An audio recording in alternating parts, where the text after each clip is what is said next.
저번 시간에는 이제 저희가 도커 컴포즈를 사용해서 어떤 식으로 형태가 생기고 컨테이너를 어떤 식으로 만들 수 있는지 확인해 봤어요. 이번 시간에는 이제 도커 컴포즈를 약간 변형시켜서 할 건데, 우리가 만들게 되는 서버의 형태, 아키텍처를 한번 생각해 보면서 제가 미리 만들어 놨지만은 이러한 형태를 갖고 있다를 생각해 주시면 될 것 같아요.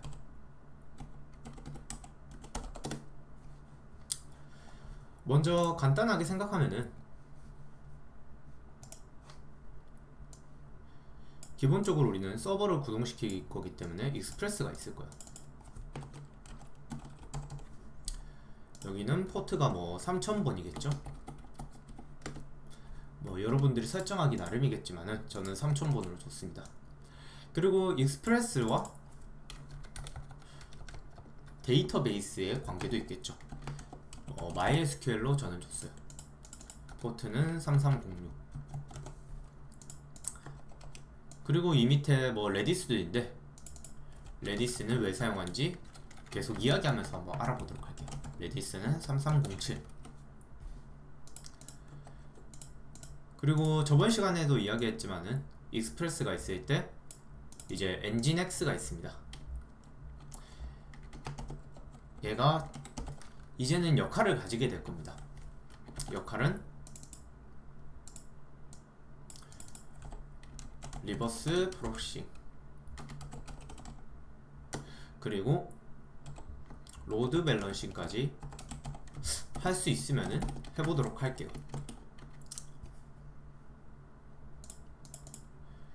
이 친구는 우리가 알고 있듯이 뭐 서버 역할 그대로 REST API 통신을 통해서 뭐 서로 주고받거나 하겠죠. 그리고 이제 싱글 스레드이기 때문에 죽지 않기 위해서 PM2로 상태 관리를 할 거예요. 또한 PM2로 싱글 스레드의 단점을 최대한 이제 회피하고자 해서 클러스트 모드를 작동시킬 겁니다.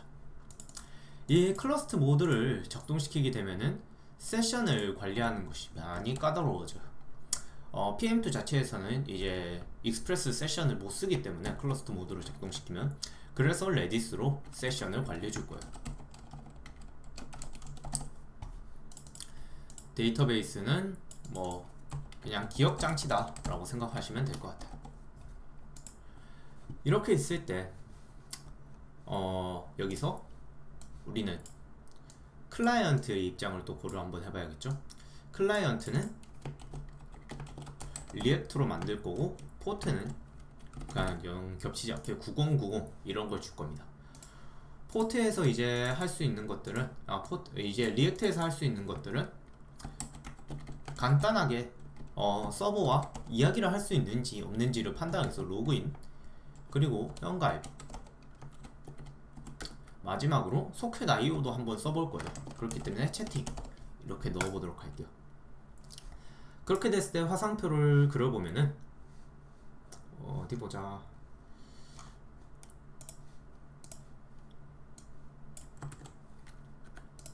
화살표로 그려보면은 이제 엔진X와 리액트가 이야기를 할 거고, 그리고 엔진X와 익스프레스가 이야기를 할 겁니다. 그리고 이제 리액트랑 MySQL이랑 이야기를 한 번 더 하겠죠. 그리고 레디스랑 익스프레스랑 이야기를 할 겁니다. 이러한 형태를 띠고 있는 것들을 만들 거예요. 그래서 우리가 저번 시간까지는 여기까지는 만들었어요. 엔진X와 익스프레스, MySQL, 레디스까지는 만들었죠. 근데 리액트에 대한 컨테이너를 안 만들어줬기 때문에 그 컨테이너만 추가해주면 돼요. 컨테이너 추가는 간단하게 할 수 있습니다. 여기서 이제 저는 프론트엔드다 하고 이름을 넣고 빌드 컨텍스트 컨테이너 이름, 볼륨, 커맨드 이런 것들을 지어줬어요. 사실 이제 클라이언트를 같은 컴포즈에 넣어도 될까? 라는 의문이 있었지만, 지금은 여러분들 한번 공부하는 느낌으로 만들어 보시는 거 추천드려요. 프론트엔드에서 도커 파일은 노드 버전, 그리고 워킹 디렉토리 어떤 것들을 할 건지 이런 식으로 적어줬습니다. 이제 그러면은 이제 도커를 실행시켜서 안에 컨테이너에 들어가 보도록 할게요. 여기서 저희 같은 경우는 도커 익스프레스의 백엔드겠죠. 백엔드로 들어가면은 열리게 됩니다.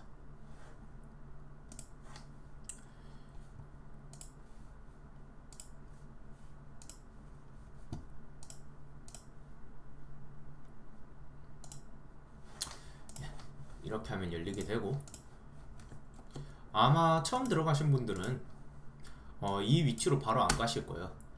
이 위치로 바로 안 가시고 이 위치로 오게 될 건데, 여기서 USR, SRC, 앱 그리고 백엔드로 가시면 돼요.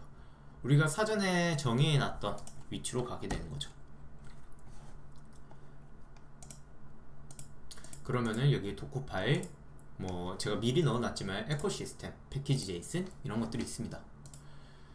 자, 그러면은 이제 또 한번 서버를 만들어 보도록 할 건데요. 처음에는 익스프레스를 쓰지 않고 서버를 어떤 식으로 만들 수 있는지, 그리고 익스프레스를 쓰지 않고 서버를 만들 때의 외형, 구조도 이런 거를 어떻게 되는지 한번 보도록 할게요. 여기서도 일단은 그림을 그리도록 하겠습니다. 테스트가 별로 이름이 좋지 않네요. 뭘로 하지? 서버 그리고 드로우 io.png 이미지를 로드하는 동안 파일을 여시겠습니까? 왜 작동을 안 할까요? 드로우 io, 여기서도 따로 설치해 줘야 되네.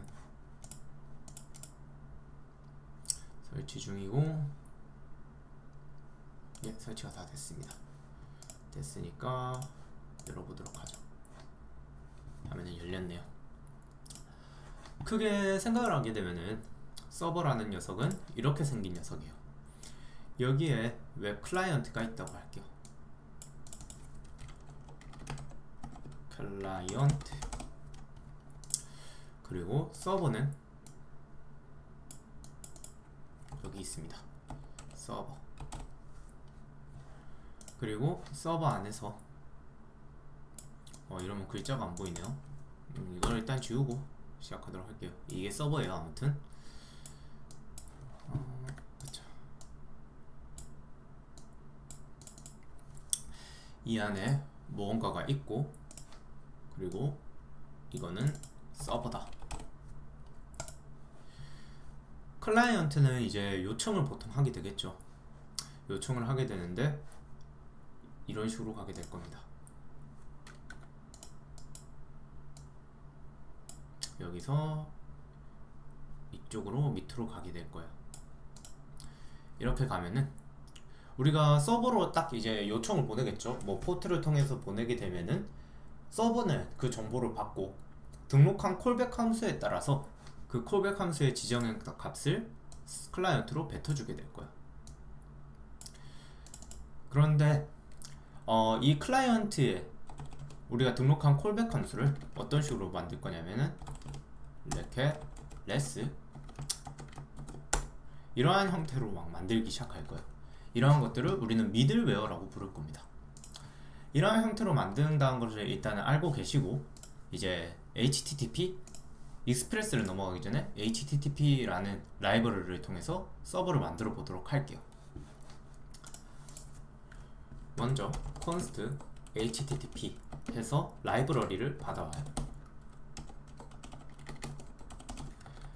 여기서 이제 몇몇 분들이 궁금해 하실 수도 있는데, 왜 require를 통해서 받냐, 뭐 우리가 프론트 할 때는 require가 아니라 from, 뭐 import 이런 걸로 받았는데 왜 그렇게 안 받느냐 라고 이야기해 주실 분들도 있을 수 있을 것 같아요. 근데 우리가 생각해 보면은 리액트에서는 그렇게 받을 수 있던 거는 이제 ES6 문법 이상에부터 이제 그렇게 받을 수 있기 때문에 받았지만은 Node.js 익스프레스에서는 대부분 그냥 require로 받는 게 정통적인 것 같더라고요. 그래서 이렇게 계속 받도록 하겠습니다. 아마 FS 자체가 필요 없을 것 같아가지고 지금 좀 고민하고 있는데, 일단은 FS를 넣을까요? 빼도록 할게요. 빼도록 하고 간단하게 http create server request less 그리고 less send send가 아니라 write를 해주도록 할게요. write head는 200 그리고 content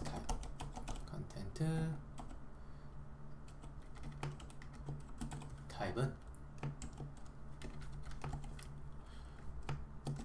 text html 이 될 것이고 charset utf 8이다 이런 식으로 하도록 할게요. 그리고 less write 어떤 것들을 이제 우리가 요청했을 때 보여주고 싶으냐 뭐 이런 것들을 생각하면 되는데 처음이니까 hello server h1을 보여주도록 합시다. 그리고 less and p 태그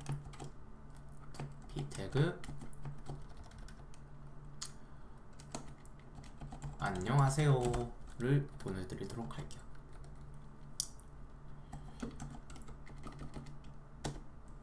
그리고 listen 우리가 포트를 9090을 열 거라고 했죠. 9090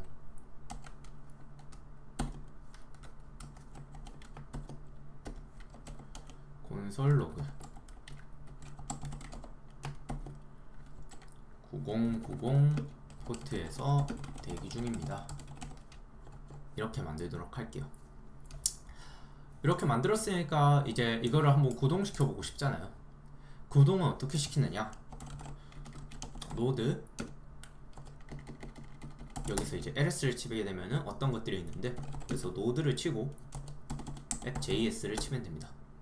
그러면 9001 포트에서 대기 중입니다 라고 뜨게 될 거고, 편집기에서 미리 보기를 하게 되면은 hello server 안녕하세요가 적히게 돼요. 여기서 뭐 안녕하세요 2를 누르게 되면은 바로 반영 안 될 거지만 다시 누르게 되면은 안녕하세요 2 이런 식으로 서버를 만들 수 있었다 라는 것을 알 수 있었습니다.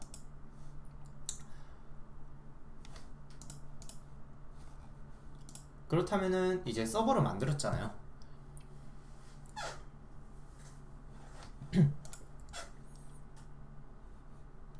자, 이렇게 서버를 만들 수 있었어요. HTTP를 사용해서 서버를 만들고 그거에 따른 브라우저까지 열어볼 수가 있었죠. 그렇다면은 우리가 처음 작업할 때 REST API라는 것도 설명했고, REST API를 통해서 뭐 주고받고 한다고 이야기했는데, 여기서 넘어가기 전에, 익스프레스로 넘어가기 전에 REST API가 무엇인가에 대해서 한번 이야기 한번 하도록 하겠습니다. 여기서도 이제 리드미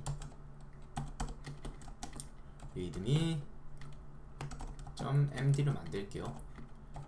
md 그리고 컨트롤 시프트 V를 누르면은 미리 보기 파일이 나와요.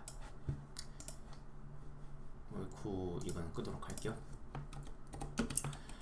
REST API랑 REST API는 약자예요. 먼저 Representational, 이거는 그냥 복사 붙여넣기 해서 보여드리도록 할게요. 제가 영타가 그렇게 빠른 편이 아니라서 예, 이렇게 생긴 거의 약자입니다. 이거의 역할은, REST API는 도대체 뭐라는 거냐, 서버의 자원을 정의하고 자원에 대한 주소를 지정하는 방법이에요. 그냥 쉽게 생각해서 약속이라고 봐도 무방해요.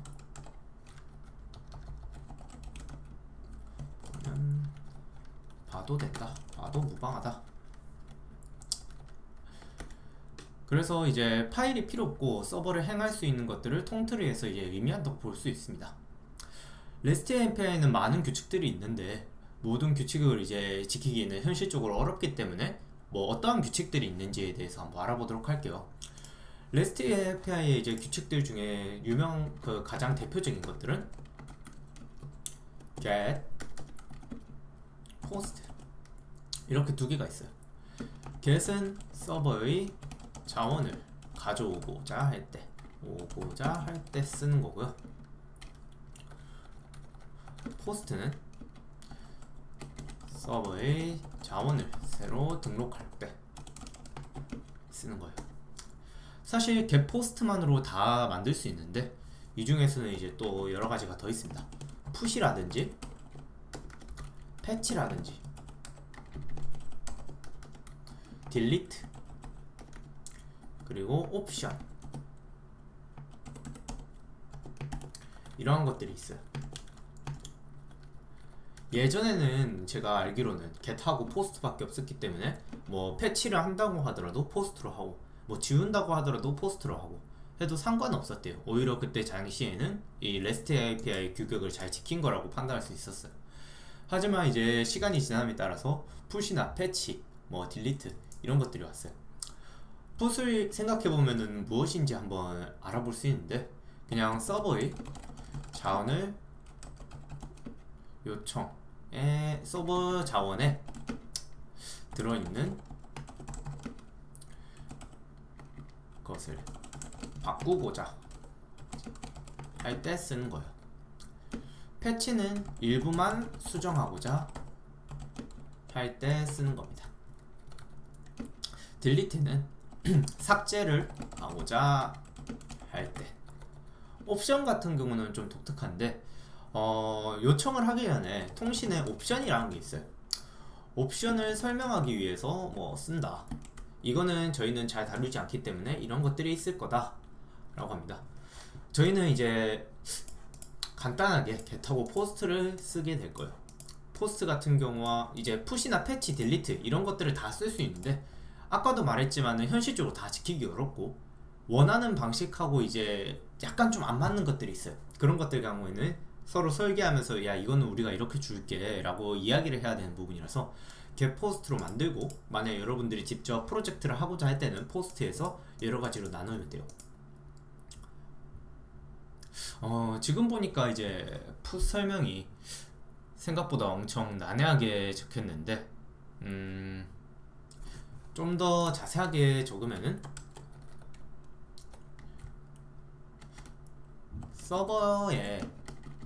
서버에도 자원이 있을 거잖아요. 서버의 자원을 이제 우리가 보내는 요청의 자원으로 치환하고자 할 때, 한마디로 통으로 바꾸고 싶을 때 이런 식으로 뭐 한다 이렇게 알고 있으면 돼요. 그리고 여기서 보면은 이제 200 적혀있는 숫자는 무엇이냐에 대해서 한번 이야기해 보도록 할게요. 우리가 웹사이트를 보게 되면은 다들 한 번씩 그런 걸 볼 수 있을 거예요. 뭐 404 페이지, 찾을 수 없는 페이지입니다. 뭐 이런 것들을 많이 보게 될 거죠. 그런 것들을 이제 HTTP 상태 코드라고 해요. HTTP 상태 코드에는 200번대가 있고요. 그리고 300번대, 400번대, 500번대가 있습니다. 이러한 상태 코드는 무엇이냐 라고 한다면은 그냥 단순하게 브라우저는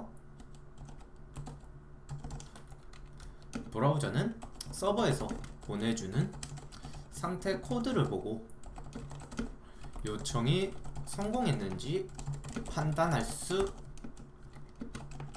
판단하는 코드이다. 알지? 브라우저를 빼야겠네요. 브라우저에서 서버가 보내주는 상태 코드를 보고 요청이 성공했는지 판단하는 코드이다 라고 생각하시면 돼요. 예를 들어 지금은 우리가 성공을 했기 때문에 200을 뱉은 거고, 만약에 실패했다라는 코드가 요청 오르는데 그거를 400번대로 해놓고 다시 한번 보도록 할게요. 편집기에서 미리 열기 하고 F12가 여기서 안 열리네요. 400번대로 넣어도 사실 뭐 자료가 똑바로 갔으면 되긴 할 거예요. 근데 원래는 뭐라고 뜨는 게 있습니다. 그에 대해서는 이제 좀 더 뒤에 가면서 하도록 할게요. 아무튼 성공을 했다면 200번대 코드를 날리면서 성공을 했다 알려주게 됩니다. 가장 많이 쓰는 게 200하고 200은 성공이고 201은 작성되었습니다. 우리가 뭐 유저에 대한 정보를 적고 가입을 할 때도 201 같은 걸 써도 되는데 사실 200번대로 그냥 다 통일해도 저희가 하는 토익 프로젝트나 뭐 공부에서는 무방합니다. 실제로 뭐 회사를 가면은 다 지켜주는지 안 나는지 제가 학생이라서 알 수가 없네요. 그리고 300번대는 이제 리다이렉션. 이제 어떤 주소를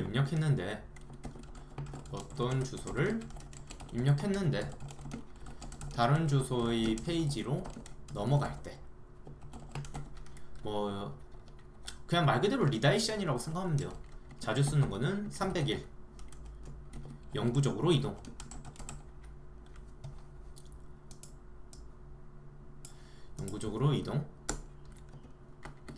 그리고 302 임시 이동, 이런 것들이 있습니다. 400번대에서는 요청 오류를 나타내요. 404 에러 페이지를 많이 봤잖아요. 그래서 대표적인 거로는 404 찾을 수 없음, 그리고 403 금지된,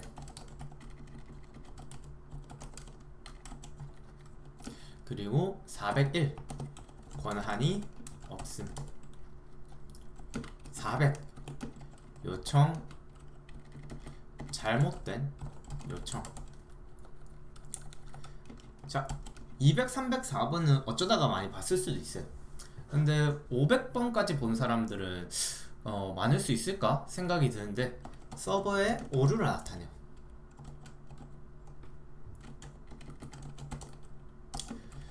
요청은 똑바로 온 거죠. 그러니까 요청은 제대로 왔으나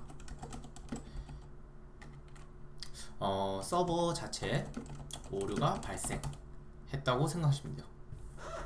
뭐 500번은 뭐 내부 서버에서 오류를 나타내고 502는 뭐 물량 게이트웨이고 503은 서비스를 취할 수 없음, 뭐 이런 것들이 있는데 HTTP의 상태 코드들이라, 이런 것들 전부 다 합쳐서 HTTP의 상태 코드들이다 라고 보면 됩니다.